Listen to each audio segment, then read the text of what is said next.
नमस्ते भारत। मैं मीनाक्षी सहरावत।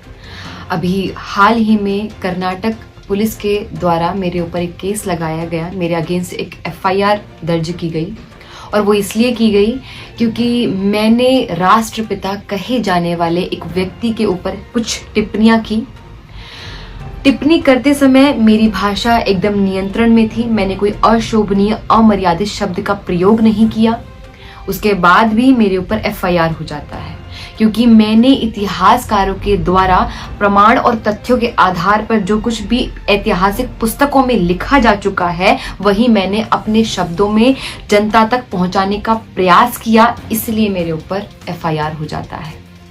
आप विचार कीजिए कि भारत जैसे देश में एक पंजाब क्षेत्र के सांसद भगत सिंह को आतंकवादी कहकर पुकारते हैं। हमारे देश में वीर सावरकर को गालियां दी जाती हैं। हमारे देश में प्रभु श्री राम के होने के बार बार प्रमाण मांगे जाते हैं। हमारे देश में श्री कृष्ण के चरित्र को बार बार गिराया जाता है, उनके चरित्र का दोहन होता है, लेकिन ऐसे लोगों पर कोई एफआईआर दर्ज नहीं की जाती है। आप विचार कीजिए कि हमारे देश में एक पेंटर जो माता सीता, माता लक्ष्मी और अन्य कई देवियों की नंगी तस्वीरें बनाता है, उसको पद्मश्री और पद्म भूषण से नवाजा जाता है। एफआईआर तो होने से रही। हमारे देश में मदर टेरेसा आती है, हमारे देश की संस्कृति को खराब करती है या कन्वर्जन करती है और उसको भारत रत्न मिल जाता है।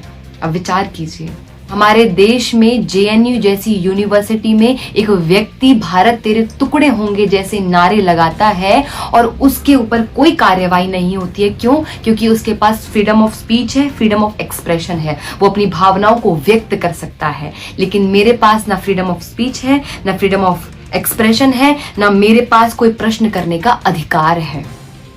और ये प्रश्न केवल मेरा नहीं है, मेरे जैसे कई लोगों का है। क्या कि किस दस्तावेज में कहां ये लिखा हुआ है कि ये व्यक्ति भारत का राष्ट्रपिता है? ये कहां लिखा हुआ? ये प्रश्न कई लोगों का है।